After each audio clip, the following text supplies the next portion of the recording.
हाय दोस्तों, मेरा नाम है मनोज कुमार। जैसा कि आप लोग जानते हैं, कल मैंने पढ़ाया था। क्या पढ़ाया था आप लोग जानते हैं? देखा था आप लोगों ने कि नहीं देखा था? पता नहीं लोगों ने देखा कि नहीं देखा भाई।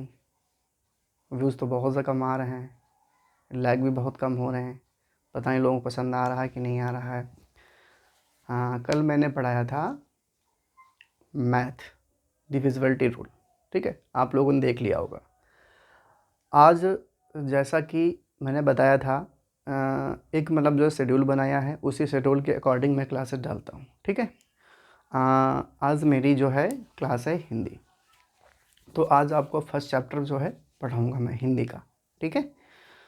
चैप्टर का नाम है वर्णमाला। चैप्टर का नाम है वर्णमाला। ठीक है। जैसा कि आप लोग वर्णमाला में कुछ ना कुछ तो जानते ही होंगे। वर्णमाला में बहुत सी चीज़ें आती हैं। ठीक है। जैसे स्वर होता है, व्यंजन होता है। ठीक है। ये मतलब जो है बहुत ज़रूरी है, क्योंकि आप स्वर व्यंजन नहीं जानते होंगे तो वर्णमाला ही नहीं जानते आप। वर्णमाला मेन तो यही है, मेन चीज़ यही यहीं से स्टार्ट होती है। ठीक है। आइए हम स्टार्ट करते हैं। मतलब जो है वर्णमाला एक दृष्टि में, एक हमने वर्णमाला की तालिका बनाई है। जैसा कि आप लोग देख रहे होंगे, वर्णमाला तालिका में मतलब जो है एक स्वर होता है और एक व्यंजन होता है। ठीक है। स्वर में भी मतलब जो है स्वर के भी दो पार्ट होते हैं, जिनको हम कहते हैं ह्रस्व स्वर या मूल स्वर या दीर्घ स्वर। ठीक है। ये दो पार्ट होते हैं। अगर व्यंजन की बात की जाए तो व्यंजन में होते हैं स्पर्श व्यंजन होते हैं, अंतस्थ व्यंजन होते हैं, ऊष्म व्यंजन होते हैं। ठीक है। संयुक्त व्यंजन होते हैं और आगत व्यंजन होते हैं। इन व्यंजनों का बहुत ज़्यादा ही महत्वपूर्ण है। ठीक है। जैसा कि आप लोग स्वर में देख रहे हैं, मतलब जो है स्वर में हमारा बताया गया है कि स्वर में भी मतलब जो है ह्रस्व स्वर और मूल स्वर कौन कौन से होते हैं। जैसे कि मतलब बताया गया है कि छोटा, छोटी, छोटू और रिल, ये ह्रस्व या मूल स्वर कहे जाते हैं। ठीक है। इसके बाद हम लोग देखते हैं कि दीर्घ स्वर। दीर्घ स्वर में बताया गया जो ह्रस्व स्वर में नहीं आते हैं वो सारे किस में आते हैं? दीर्घ स्वर में आते हैं। ठीक है। दीर्घ स्वर कौन से? जो थोड़ा मतलब जो है जिसमें जैसे कि मतलब जो है आवाज़ थोड़ा तेज से निकले। जैसे क्या हो गया? बड़ा, बड़ी, बड़ू, ए, आए, ओ, आओ। ठीक है। ये होते हैं दीर्घ स्वर, ये होते हैं दीर्घ स्वर। जैसा कि आप लोग जानते हैं स्पर्श व्यंजन। स्पर्श व्यंजन होता है कहाँ से स्टार्ट? का वर्ड से लेकर और पा वर्ग तक होता है। ये हमारे कितने होते हैं? 27 होते हैं। इनमें हम डा ढा भी जोड़ते हैं। ठीक है। इसके बाद हमारा आता है अंतस्थ व्यंजन। अंतस्थ व्यंजन में बताया गया है कि या रा ला वा आता है। ठीक है। अंतस्थ व्यंजन की अगर बात करेंगे तो इसमें क्या आता है? या रा ला वा आता है। ठीक है। उसके बाद मेरा कौन सा आता है? ऊष्म व्यंजन। ऊष्म व्यंजन में जो है तीनों शाह आते हैं और हा आता है। ठीक है।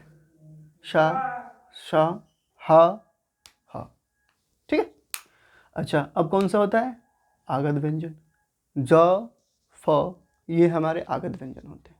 ठीक है। इसके बाद हमने बताया है कि संयुक्त व्यंजन।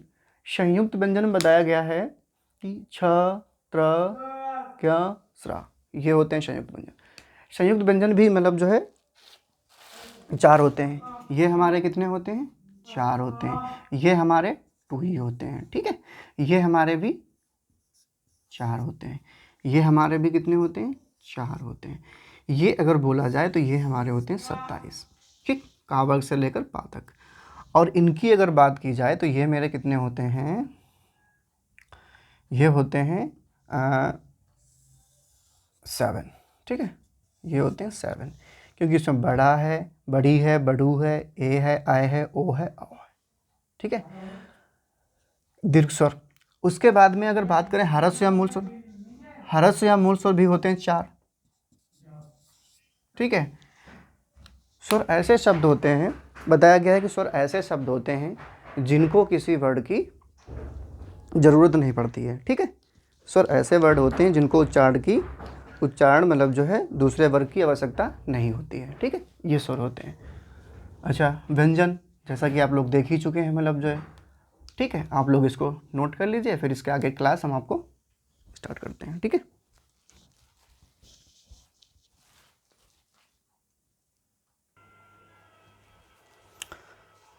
आइए हम लोग आगे देखते हैं उसी के आगे। ठीक है। क्वेश्चन नंबर बताया गया है कि जिन वर्णों का उच्चारण बिना किसी अवरोध के तथा बिना किसी दूसरे वर्ण की सहायता से होता है, बताइए क्या होगा।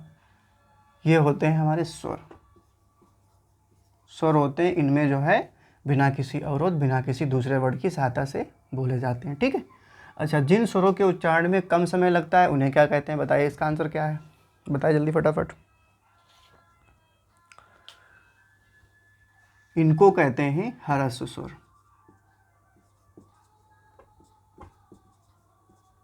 इनको कहते हैं ह्रस्व स्वर। अच्छा, जिन स्वरों के उच्चारण में ह्रस्व स्वरों से अधिक समय लगता हो उन्हें हम क्या कहते हैं। क्वेश्चन नंबर, जिन स्वरों के उच्चारण में ह्रस्व स्वर से अधिक समय लगता हो उन्हें क्या कहते हैं। तो आप इनका आंसर बताइए क्या कहते हैं इनको, जल्दी फटाफट। दीर्घ स्वर कहते हैं। क्या कहते हैं, दीर्घ स्वर कहते हैं, ठीक है। अच्छा, अब देखिए क्या होता है आगे क्वेश्चन।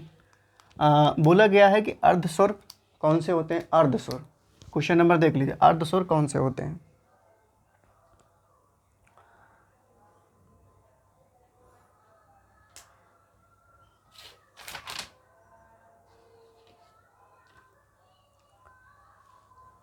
देख लिया, ठीक है। देखिए, अर्ध स्वर होते हैं या और वाह होता है अर्ध स्वर, ठीक है। अगला है क्वेश्चन, लुंठित व्यंजन किसे कहते हैं। लुंठित व्यंजन, लुंठित, बताइए इसको भी जल्दी फटाफट। ये केवल होता है रा। लुंठित व्यंजन हमारा जो है वो रा होता है केवल, ठीक है। पार्श्विक व्यंजन कौन से होते हैं, इनका बताइए जल्दी फटाफट आंसर।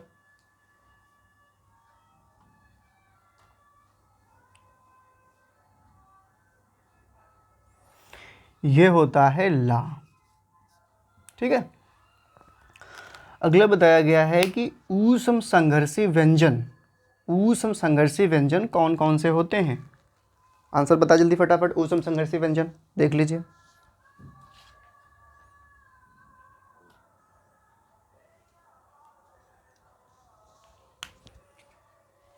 ये जो ऊष्म संघर्षी होते हैं संयुक्त वाले होते हैं, संयुक्त व्यंजन होते हैं। जैसे कि मतलब जो है बताएं, शा, शा और ये हा, ये होते हैं हमारे ऊष्म संघर्षी व्यंजन, ठीक है। देखिए जल्दी फटाफट। अब बताया गया है कि उत्क्षिप्त व्यंजन किसे कहते हैं। उत्क्षिप्त व्यंजन, उत्क्षिप्त व्यंजन किसे कहते हैं, जल्दी फटाफट आंसर दीजिए।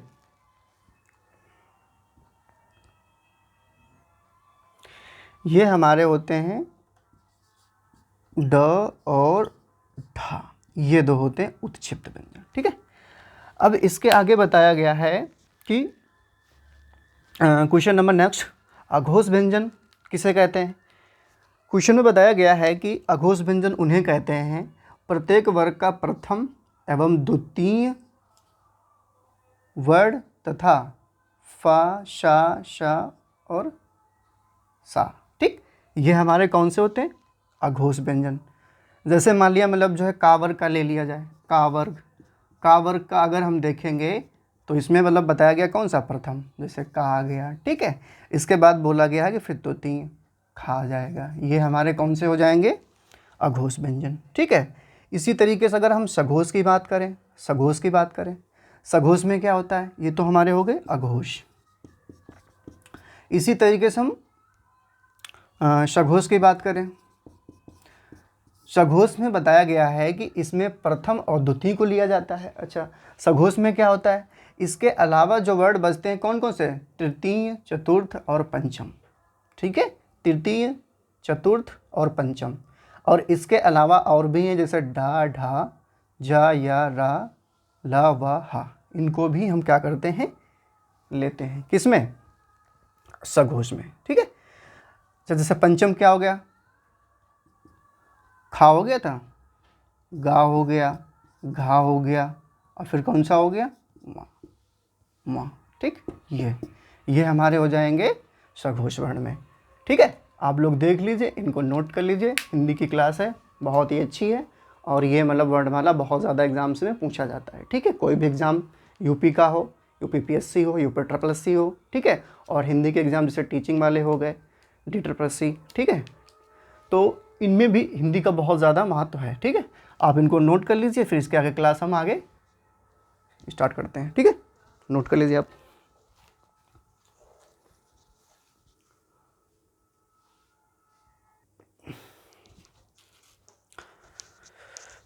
आइए हम लोग आगे समझते हैं, ठीक है। जैसा कि मतलब जो है मैंने बताया है कि अल्प प्राण व्यंजन कौन कौन से होते हैं। प्रत्येक, एक सेकंड, हाँ, प्रत्येक वर्ग का प्रथम, तृतीय, पंचम वर्ण, ठीक है, और अंतस्थ वर्ण भी हमारे मतलब जो है ये अल्प प्राण में आते हैं, ठीक है। प्रथम वर्ण में जैसे ले लिए हमने का ले लिया, ठीक, उसके बाद हमने तृतीय, का के बाद खा छोड़ दिया, ग ले लिया, ठीक है, उसके बाद पंचम, ठीक है, ये हमारे कौन से हो गए हैं, अल्प प्राण में, ठीक है। उसके बाद मैंने बताया है कि नेक्स्ट क्वेश्चन में महाप्राण व्यंजन किन्हें कहते हैं। प्रत्येक वर्ग के द्वितीय और चतुर्थ जो हमारे अल्प प्राण में छूट जाते हैं वही हमारे किस में आते हैं, महाप्राण में। उसके अलावा हम ऊष्म व्यंजन, ऊष्म वर्ण को भी लेते हैं, ठीक है। जैसा कि बताया गया, इसमें खा छूट गया था और घा छूट गया था, ये हमारा किस में आ गया, महाप्राण में, ठीक है। देख लीजिए क्वेश्चन कितना मतलब जो है अच्छे अच्छे हैं, कितने मतलब जो ये इसी तरीके से क्वेश्चंस बनते हैं, यही से पूछे जाते हैं, ठीक है। किसी प्रकार का वर्ड उसमें दे दिया जाएगा और उसमें पूछ दिया जाएगा आप बताइए मतलब जो अल्प प्राण है कि महाप्राण है, ठीक है। अब आगे क्वेश्चन देखते हैं। बोला गया नासिक के व्यंजन कौन कौन से होते हैं। नासिक के जैसे कि मतलब जो हम ध्वनि निकालें, कुछ बोलें तो उससे हमारी नाक से कुछ आवाज़ निकले, उसको हम कहते हैं नासिक व्यंजन, ठीक है। जैसे कि मतलब जो है नासिक व्यंजन में आता है, नासिक व्यंजन में ढ, ढ और अड़ा, ठीक है। इसके अलावा ना और माँ भी नासिक से निकलता है, ठीक है। ये हमारे नासिक के व्यंजन है, ठीक। अच्छा, इसके अलावा बोला गया है कंठ व्यंजन। कंठ जैसे कि मतलब जो है कुछ हम बोले तो हमारे जो कंठ से आवाज़ निकलती है, ध्वनि मतलब जो है हमारे कंठ से आए तो हमारे वो किस में आएंगे, कंठ व्यंजन में आएंगे, ठीक, कंठस्थ व्यंजन में। जैसे स्टार्ट क, ख, ग, घ, ये हमारे कौन से होते हैं, कंठ व्यंजन, ठीक है। इसके अलावा हमने कहा कंठ हो गया, हमने कहा इसके अलावा तालव्य व्यंजन कौन कौन से होते हैं। तालव्य व्यंजन जो मतलब जैसे कि आवाज़ निकाले और हमारी आवाज़ कहाँ से निकले, तालव्य से निकले, ठीक है। ये तो होते कंठ। तालव्य से च, छ, ज, झ, म, ये हमारे किससे निकलते हैं, तालव्य से निकलते हैं। किससे निकलते हैं, तालव्य से। देख लीजिए, आप नोट भी करते रहिए, ठीक है। और शाह, इसके अलावा शाह भी ले लिया जाए, ठीक, और या, ये भी हमारे तालव्य ही मतलब जो है बोले जाएंगे, ठीक है। अच्छा, फिर बोला गया मूर्धन्य व्यंजन। मूर्धन्य मतलब जो है मूर्धा, इनको मूर्धन्य या मूर्धा भी कहते हैं। जैसे कि मतलब जो है मूर्धन्य ट, ठ, ड, ढ, अड़ा, ठीक है। ट, ठ, ड, ढ, अड़ा, ये हमारे किस में आते हैं, मूर्धन्य व्यंजन में। इसके अलावा और भी मतलब जो है मूर्धन्य में आते हैं, वो है ड और श। जैसे ये वाला है और शा भी, ये मतलब जो है उसी में काउंट करते हैं, ठीक है। पर ये मतलब जो है यहाँ पे मतलब जो है लिखने को रहने दीजिए। इसके अलावा मतलब मूर्धन्य ही, यही बस समझिए, ठीक है। उसके अलावा बोला गया है दंत व्यंजन। दंत व्यंजन, दंत व्यंजन कौन से होते हैं, देखिए दंत व्यंजन होते हैं त, थ, द, ध और न, ये हमारे किससे होते हैं, दंत व्यंजन। दंत व्यंजन में आ गए, ठीक है। इसके अलावा अगर बात की जाए ओष्ठ व्यंजन। ओष्ठ जैसे कोई मतलब जो है हम आवाज़ निकालते हैं तो हमारी क्या निकले, आवाज़ निकले कहाँ से, ओष्ठ से। ओठ मतलब अगर चिपके तो उसको हम जैसे प, फ, ब, भ, म, देखिए ना, ओठ हमारे जो एक में चिपक रहे, जैसे हम आवाज़ निकाले तो ओठ हमारे एक पे चिपक रहे कि नहीं चिपक रहे, तो ये हम क्या कहेंगे, ये हम कहेंगे ओष्ठ व्यंजन। ठीक है। दंतोष्ठ व्यंजन कौन से होते हैं, ये केवल एक हमारा जो है वाह होता है दंतोष्ठ व्यंजन, केवल दंत से दंतोष्ठ व्यंजन। ठीक है। स्वरयंत्रीय व्यंजन कौन कौन से होते हैं, स्वरयंत्रीय व्यंजन केवल ये हा होता है स्वरयंत्रीय व्यंजन। ठीक है, स्वरयंत्रीय व्यंजन जिसको कहते हैं। इसके अलावा मतलब जो और भी दिया गया कंठ तालव्य, कंठ तालव्य मतलब बताया गया है कि कंठ तालव्य में कौन कौन से आते हैं, कंठ तालव्य, कंठ और तालव्य दोनों, ए और ऐ। ठीक, ये दोनों हमारे आते हैं कंठ तालव्य। कंठोष्ठ से कौन कौन से आते हैं, कंठोष्ठ, कंठोष्ठ बोले, ये हमारा होता है ओ और औ। ठीक, ये है आते हैं हमारे मतलब जो है सारे वर्णमाला एक दृष्टि में के अंतर्गत सारे मतलब जो है अक्षर आते हैं। ठीक है, तो इनको आप मतलब जो है अच्छे से देख लीजिए और समझ लीजिए। फिर भी अगर कोई डाउट है तो आप हमसे कमेंट में पूछ भी सकते हैं। ठीक है, और पूछा करिए भाई। ठीक, कोई गलती हो जाती तो उसको बताया करिए जिससे हम अपने सुधारें। ठीक है, सुधारने के बाद मतलब फिर से आपको मतलब जो है उसमें बताएं। ठीक, तो ये देखिए और मतलब हमारा ये वर्णमाला पूरा यहीं पे मतलब जो है फर्स्ट चैप्टर समाप्त होता है। इसके अलावा हम जो भी MCQ हैं वो जब इसकी नेक्स्ट क्लास होगी तो उसमें आपको हम करवाएंगे MCQ। ठीक है, जब तक इसको आप प्रिपरेशन करिए, नोट करिए और अपने मतलब जो है उसमें नोट कर लीजिए रजिस्टर में अच्छे से और समझिए। फिर कोई अगर डाउट आता है तो हमसे पूछिए ज़रूर। ठीक है, इसके मतलब जो भी नेक्स्ट क्लास पढ़ेगी जाके, आज सैटरडे है तो सैटरडे को ही इसकी क्लास पढ़ेगी जाके। ठीक है, शेड्यूल मैंने बना लिया है सारी क्लासों का, वो जिस दिन जो शेड्यूल है उसी दिन वो क्लास डाली जाएगी। और ये नोट करिए, समझिए और फिर इसके आगे क्लास हम जो है कल मतलब जो है पता चल जाए किसकी डालेंगे। ठीक है, कल मेरे ख्याल से जहाँ तक मेरे हिसाब से करंट की रहेगी क्लास। ठीक है, करंट के क्वेश्चंस हम करवाएंगे और इसको आप नोट कर लीजिए। आज की क्लास हम यहीं पे वर्णमाला का जो भी क्वेश्चंस हैं उनको हम एंड करते हैं और आप लोगों का बहुत बहुत धन्यवाद करते हैं। मेरी क्लास को लाइक तो ज़रूर किया करें, कमेंट किया करें ताकि मुझे मोटिवेशन मिले। ठीक, इससे और अच्छा आपको पढ़ा सकें। ठीक है, बस आज की क्लास यहीं पे एंड करता हूँ। Bye, thank you.